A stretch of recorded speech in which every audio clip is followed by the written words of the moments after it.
Hello guys, Flanker here. This video is a guide to Enchanting, where I will share all the information currently known about it, including what's already available in the game and what will be added in future patches. In light of recent updates, Enchanting will play a more significant role in character progression in Alpha 2, so it's important to understand everything about the system. Before we begin, please consider leaving a like and subscribing to the channel. And as usual, special thanks to my Twitch subs and YouTube sponsors. I'm really grateful for your kind support.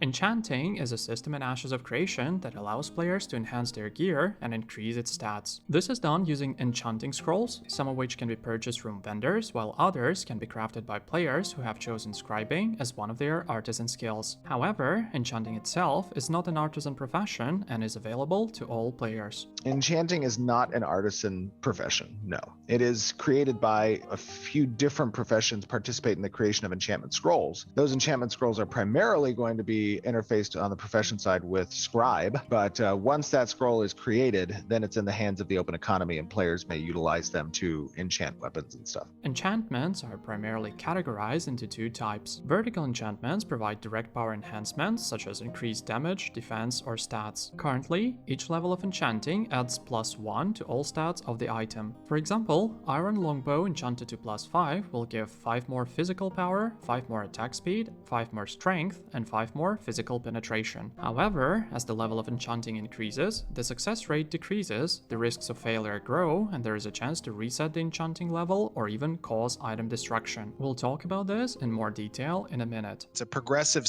tier of risk. At lower levels, you have opportunities to potentially lose out on the pluses instead of breaking the equipment, but when you reach a certain threshold thereafter, there is an opportunity to essentially destroy the equipment where you get resources back. But that's a risk that the player takes. Horizontal enchantments do not add power or stats, but make your gear more useful in specific situations. For example, you might want to enchant your weapon to deal a different type of damage because the mobs you're farming are more vulnerable to that type of damage. This type of enchanting will only require some time and effort, but it won't involve any risks. At the time of writing this script, horizontal enchanting is not yet available in the game. Beyond personal gear enhancements, enchanting also plays an important role in the game's economy by acting as a sink for gold, items, and resources. Attempts to obtain over-enchanted gear require significant investments of gold and resources and may not always be successful. Thus, the enchanting system synergizes with one of the core pillars of the game, risk versus reward. Additionally, over-enchanting items not only increases their stats but can also provide other bonuses. For example, over-enchanted weapons might gain certain visual effects in future. Some of the enchantment options that you have on weapons will present visual effects, glows, of blue and red colors. Such effects will not only give recognition to the owners of these weapons, but will also serve as an indicator of threat for other players.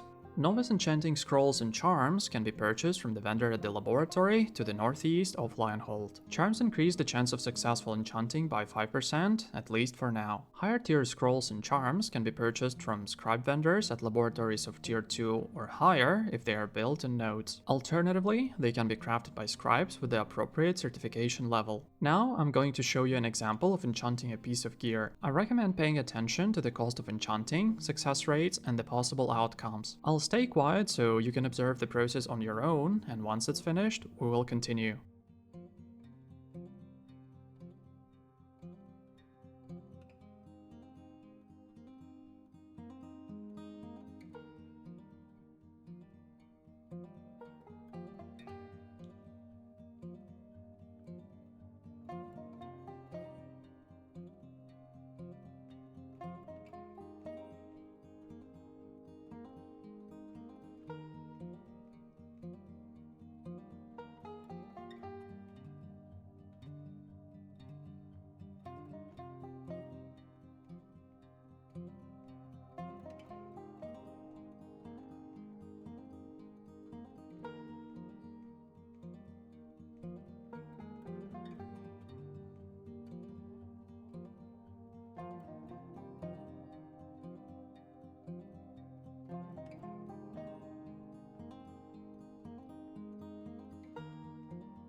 The first pattern you might notice is that the enchanting cost increases in an arithmetic progression. In other words, if the price of enchanting to +1 is 10 silver, then 2 plus 2 it will be 20 silver, 2 plus 3 30 silver, and so on. Secondly, using an enchanting scroll leads to one of two outcomes, success or failure. In the case of an unsuccessful attempt, as you may have seen, there were also several possible outcomes, each with its own probability. For your convenience, I've created this table, which I hope will help you to understand the probabilities of each outcome when enchanting up to +9, so feel free to take a screenshot. As you can see, enchanting up to +6 is safe and not that expensive. Enchanting from 6 to 8 is still relatively safe, but the chances get lower and requires more gold. And enchanting to +9 or higher carries the risk of item destruction. If we take into account the fact that successful enchanting from 0 to 1 and from 7 to 8 gives the same bonus to stats, we can draw an important conclusion. If you have a set of gear you want to enchant, it makes the most sense to enchant all items one by one. First, everything to +1, then to +2, and so on. This way, you'll get the maximum amount of stats from enchanting for the amount of gold you spend, especially if your gold is limited. Next, the cost of enchanting may vary depending on the type of the item. Apparently, enchanting weapons costs more than enchanting armor, and enchanting certain armor pieces is more expensive compared to others. For example, here are the costs to enchant level 10 pants and pauldrons. At the same time, the item's rarity doesn't seem to affect the cost of enchanting.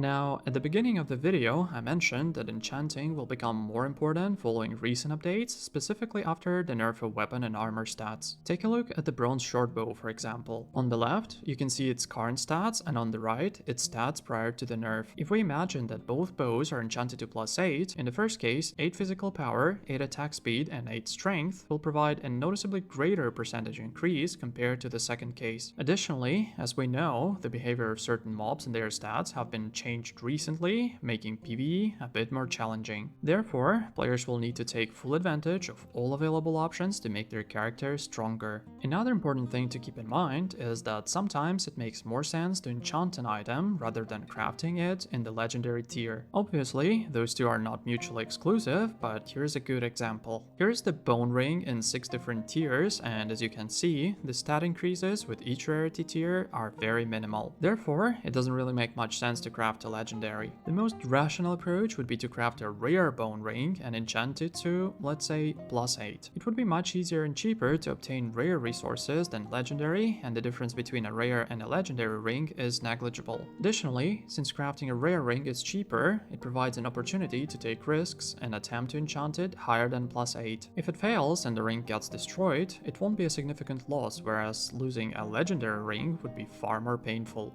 In general, prioritize items that provide bonuses to one or multiple core stats such as strength, dexterity, constitution, intelligence, wisdom, or mentality. The reason is that each of these core stats affects 3 waterfall stats simultaneously. For example, increasing strength by +1 raises physical power by 3, accuracy by 1, and penetration by 1. Thus, improving core stats through enchanting will enhance your character more significantly compared to waterfall stats, which only increase by +1 per enchantment level.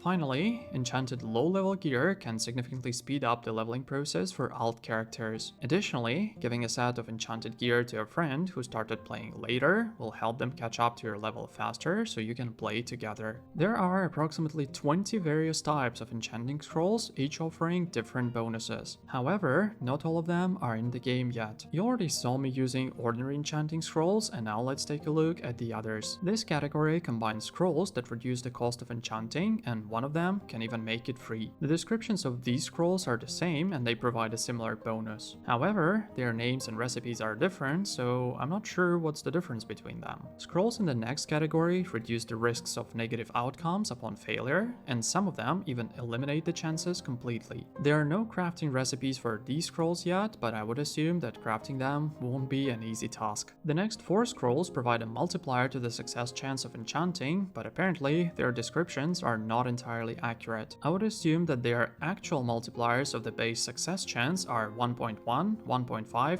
2x, and 3x. The Enchanting Scroll of Success simply adds a 10 to 30% bonus to the success rate, and I assume the percentage depends on the scroll's rarity. Upon a successful attempt using one of the next 2 scrolls, the enchantment level of the item will increase not by +1, but by +2 or even +3, depending on which scroll you used. And finally, the Legendary Scroll of Perfect Success has the most complex recipe but guarantees that your next enchanting attempt will be 100% successful. By the way, those of you who have been wondering what enchanted runes are used for, now you know it. As some of you may know, I came to Ashes of Creation from Lineage 2, a game that also features a somewhat similar enchanting system. Over more than 12 years of playing, I've heard countless hypotheses, superstitions, and conspiracy theories about enchanting, which is essentially just a simple RNG-based event. I'd like to advise you not to fill your head with this nonsense, as the reason behind all these speculations lies in a simple lack of understanding of probability theory. On multiple occasions, I've seen people waste all their gold because they thought they'd noticed a pattern, which obviously wasn't the case in approximately 100% of those instances. The reason for this usually lies in a tendency toward gambling or a phenomenon known as the clustering illusion, which is a cognitive bias that causes people to perceive patterns in random data. This cognitive bias stems from the brain's propensity to search for regularities and correlations, which can be advantageous in environments where actual patterns exist. However, in random sequences, this tendency only leads to the erroneous detection of patterns. In other words, we're simply hardwired to think this way as humans, and the only way to counter it is to be aware of it and understand the basics of probability theory. For example, I've often encountered the common misconception that a sequence of failures increases the chance of a successful enchanting on the next attempt, or vice versa. Obviously, it doesn't work like that. The chance remains the same regardless of what happened before, as those are unrelated events. Basically, if you flip a coin and it lands tails 5 times in a row, the chance of it landing heads on the 6th flip is still 50%. This is just one example out of many, and if there is one thing that unites all such misconceptions, it is the fact that they are all simply wrong.